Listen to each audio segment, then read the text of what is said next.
There's nothing wrong with the resentment that you may feel towards what she represents. It's actually good because it provokes a level of hostility, which elevates the competitive fervor, and y'all go out there and compete, and everybody gets paid. But unfortunately, you almost feel like you have some folks within the WNBA that would rather not be in a very fruitful position because of their resentment towards her. And they won't admit it, but I've been talking about it for months. Stephen A. Smith made one comment that changed the entire conversation around Caitlin Clark. Not because he claimed to have uncovered a secret conspiracy, but because he raised a question that had already been circulating around the league. Could some of the tension surrounding Clark be driven by resentment toward what she represents? Smith put it bluntly. He said, "You almost feel like you have some folks within the WNBA that wishes that would rather not be in a very fruitful position because of their resentment towards her. And that distinction matters." Smith was expressing his interpretation, not presenting proof of an organized campaign against Clark. But why would he even raise the issue? Because Clark's arrival has changed the scale of attention surrounding the WNBA. Smith pointed to her as the league's biggest box office draw and argued that her impact has elevated the product to another level.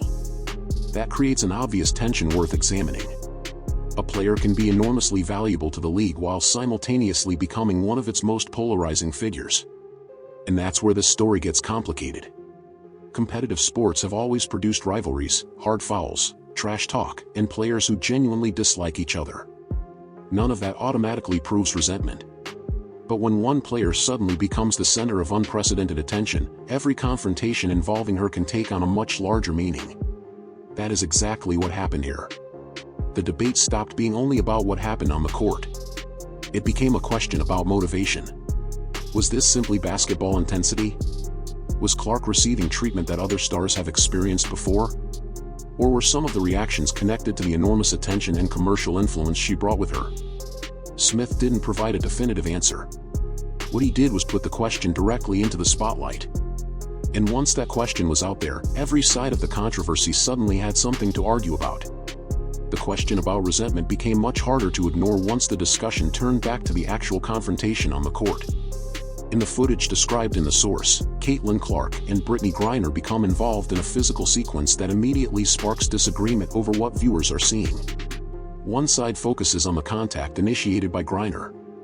Another part of the discussion focuses on the officiating and the rules surrounding freedom of movement.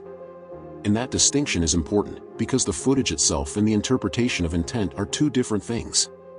The commentators argue that Griner made contact with Clark and that Clark was subsequently involved in a foul call.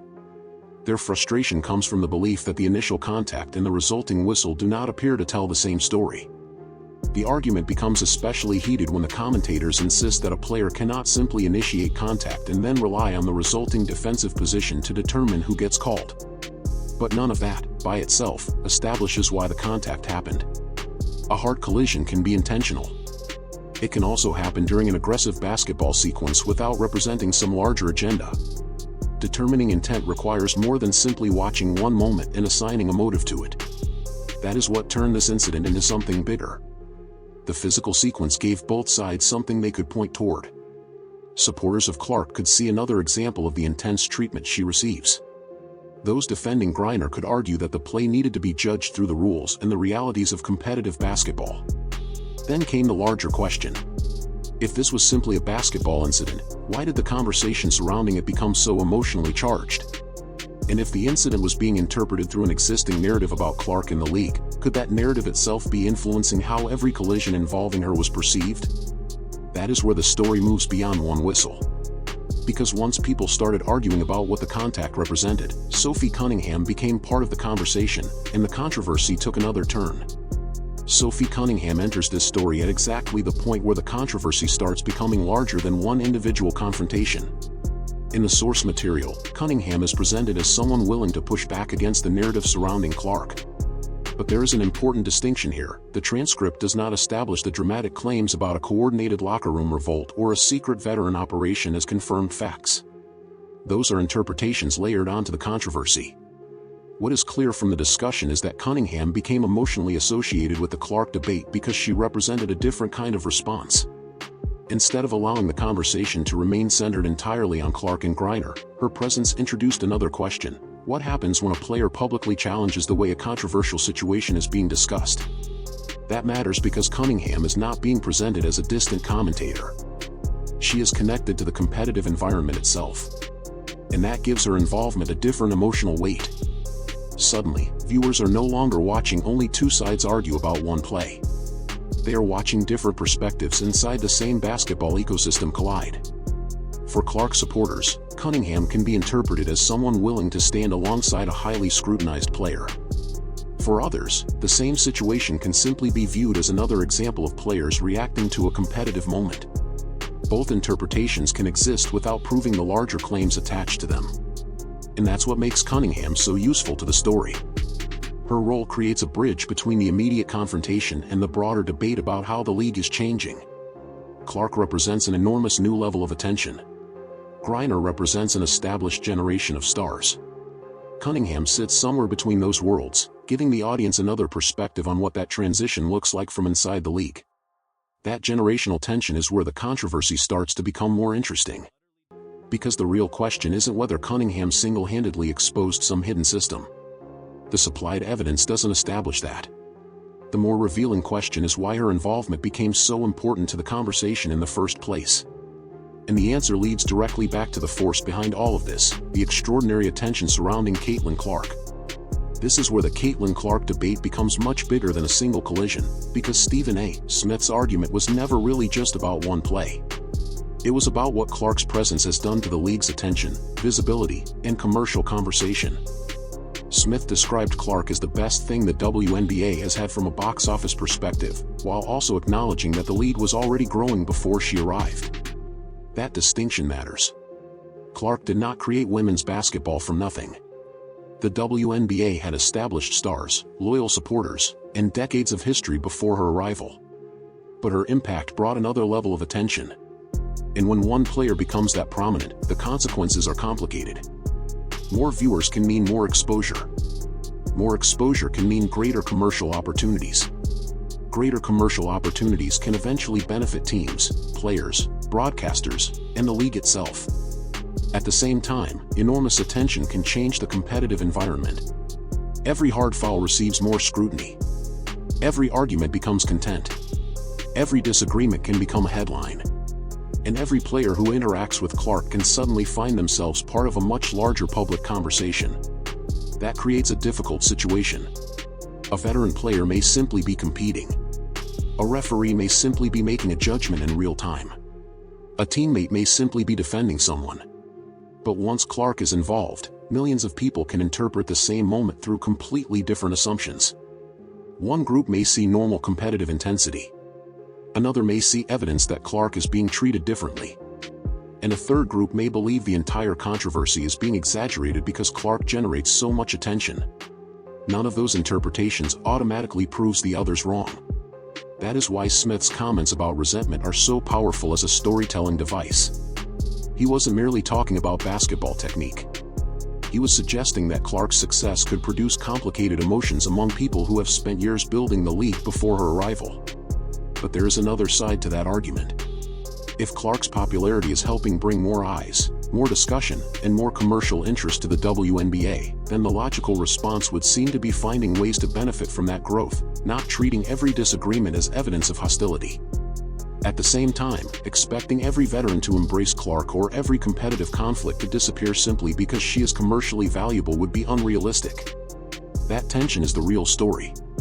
The WNBA is growing, Clark is one of the biggest forces behind its current attention, and the league now has to navigate what happens when unprecedented visibility collides with ordinary competitive friction.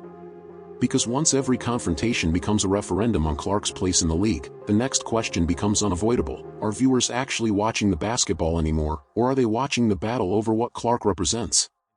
But this is also where the story needs a reality check, because there is a major difference between what was actually said and what the surrounding narration claims those words prove.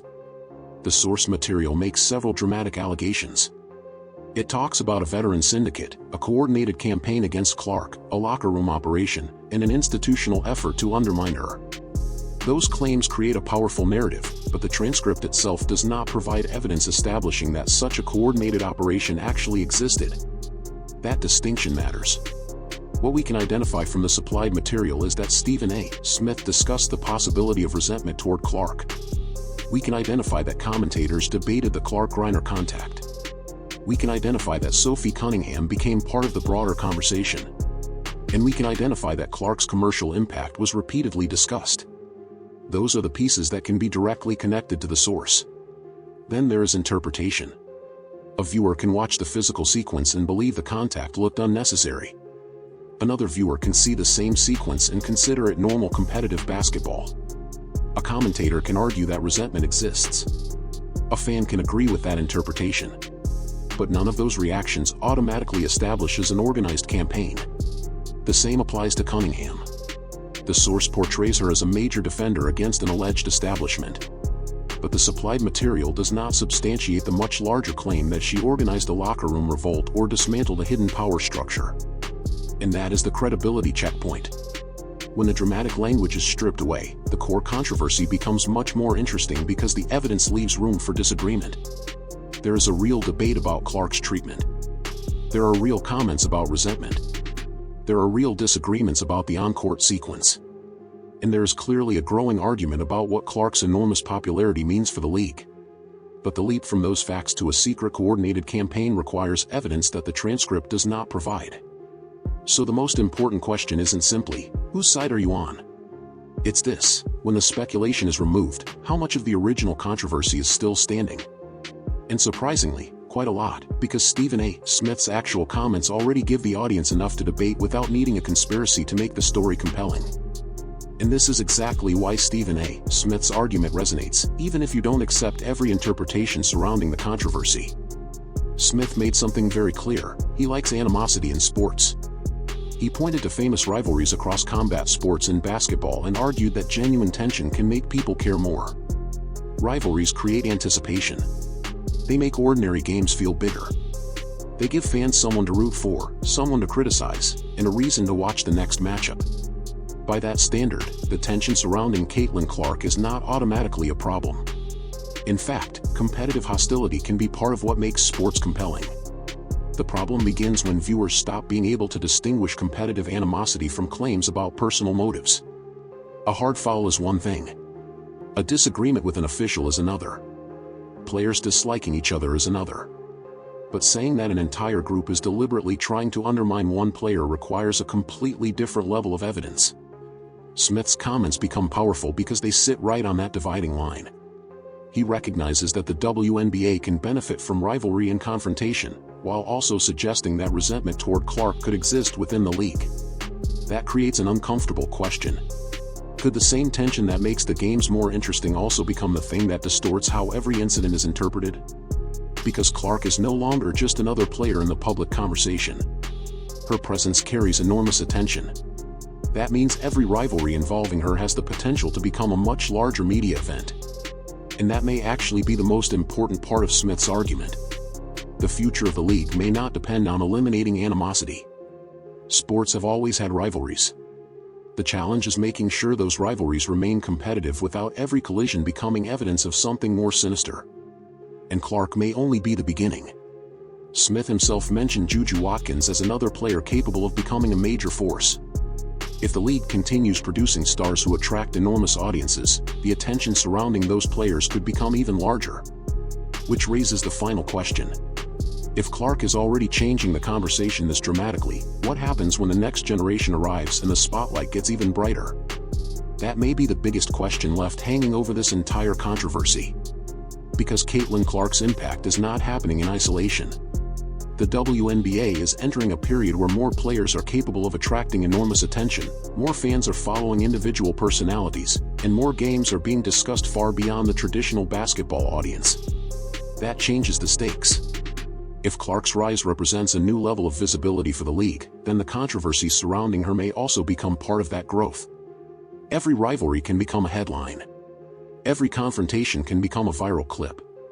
Every disagreement can trigger arguments about fairness, resentment, officiating, and who deserves the spotlight. That can be dangerous. But it can also be powerful. Sports have always depended on personalities and rivalries to create emotional investment. The difference now is the scale. A moment that once disappeared when the final buzzer sounded can now circulate online for days, with millions of people forming their own interpretation before the full context even emerges. And Clark is unlikely to be the last player to experience that level of attention.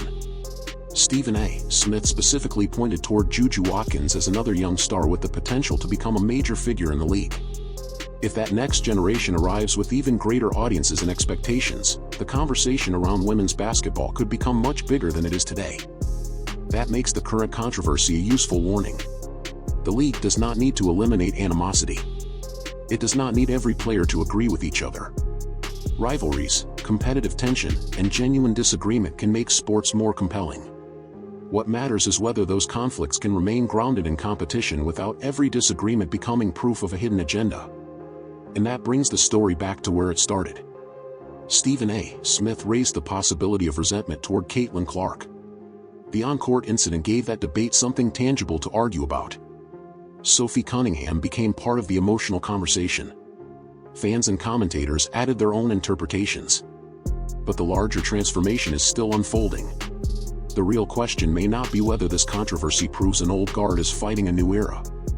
It may be whether the WNBA can turn this unprecedented attention into something bigger than controversy, a league where the next generation of stars creates rivalries, draws massive audiences, and changes the conversation without losing sight of the game itself.